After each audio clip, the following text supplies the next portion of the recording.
Hey folks, welcome back to the Evil Dungeon Master AD&D Universe podcast. I'm your host Vince.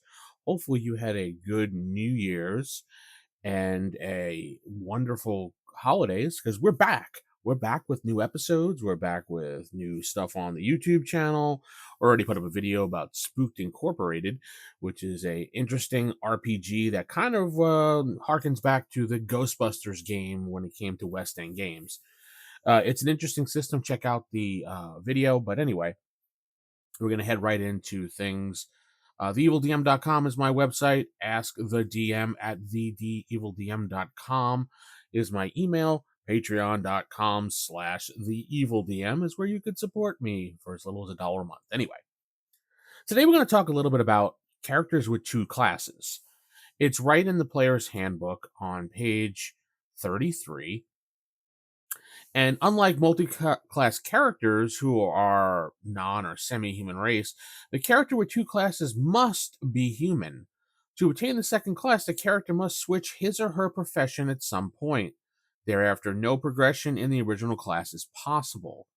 In order to switch from one class to another, the character must have the ability score of at least 15 or more in the principal attribute of the ability of the original class, and a 17 or 18 in the principal attribute of the class being changed to.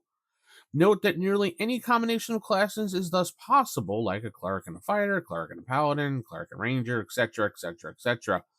Alignment will preclude some of these combinations. Some people get a little confused on these rules because dual classing with multi-classings are a little bit different. The abilities do not stack right away. Old abilities are locked until the new class surpasses the old level. Hit dice, like you keep the old hit dice or the hit points, you gain the new hit dice from the new class only, and that's only allowed. When you do XP, you only earn XP in the current class, even if you're using your basic actions to fight. So you're not leveling up and using your experience from your original class as a base for the new class. It's kind of like starting all over at zero again. And quite a few people get this kind of confused. So one thing you have to remember when you're switching, or I should say dual classing as they call it, but they call it two classes. I've always called it dual classing. And some people seem to think that if they're like a magic user class or a cleric class, you can cast spells while advancing as in the new class, which you cannot. Again, it's locked out until you obtain the level equal to the older level.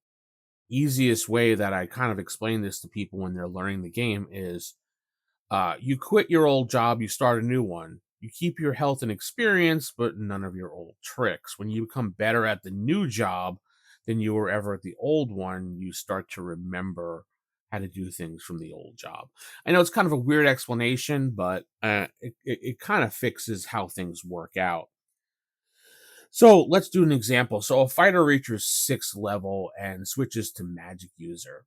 They keep their fighter hit points as, a 6th level fighter, but going forward, they're going to be using a magic user's hit dice of a D4 as opposed to the fighter of D10.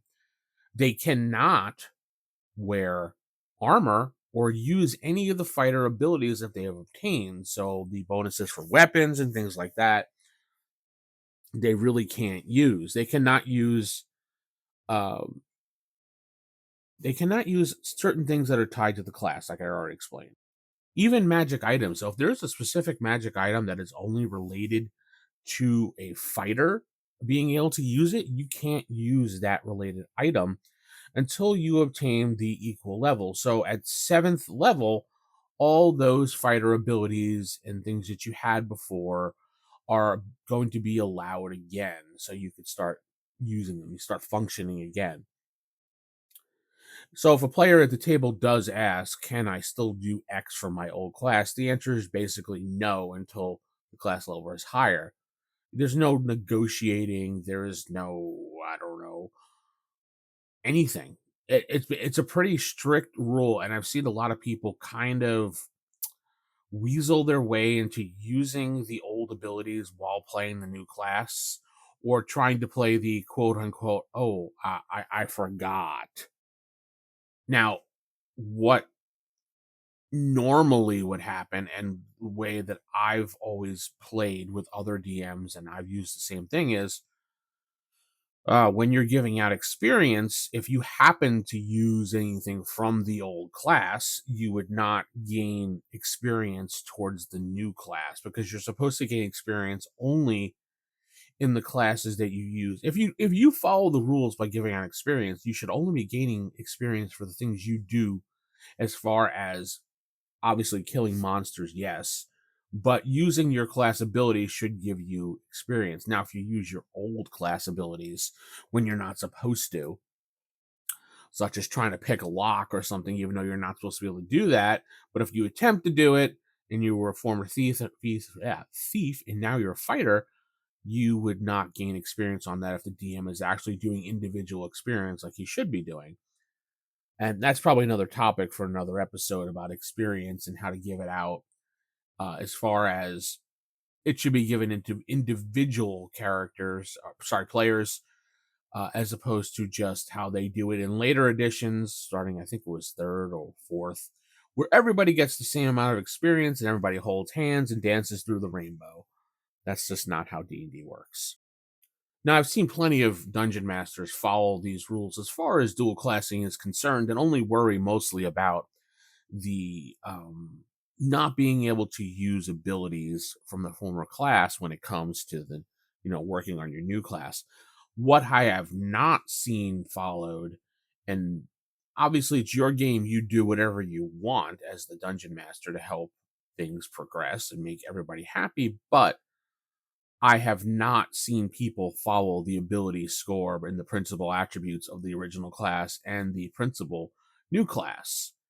So I'm not sure why people ignore that. Maybe they think that's unfair.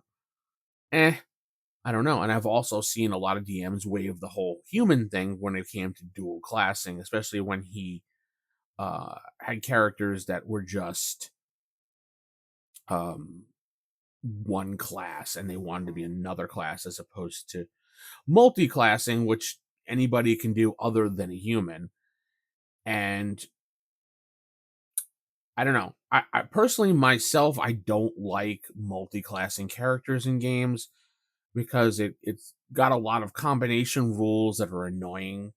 But most of the players don't care that I play with. They just basically just play a straight up class. So I don't have to say anything. I just put it out on the table, play what you want, and we'll figure it out. And most people just play one class, probably because the players that I play with are from newer editions and are only used to playing one class. Now, I kind of like the way they handled multi-classing and dual classing in third edition D&D, when you just basically had one level, character level, and you can have different classes and you still had one level. So if you were fifth level, you could be third level in fighter, second level in magic user, and you would still be fifth level. You wouldn't be 3/2.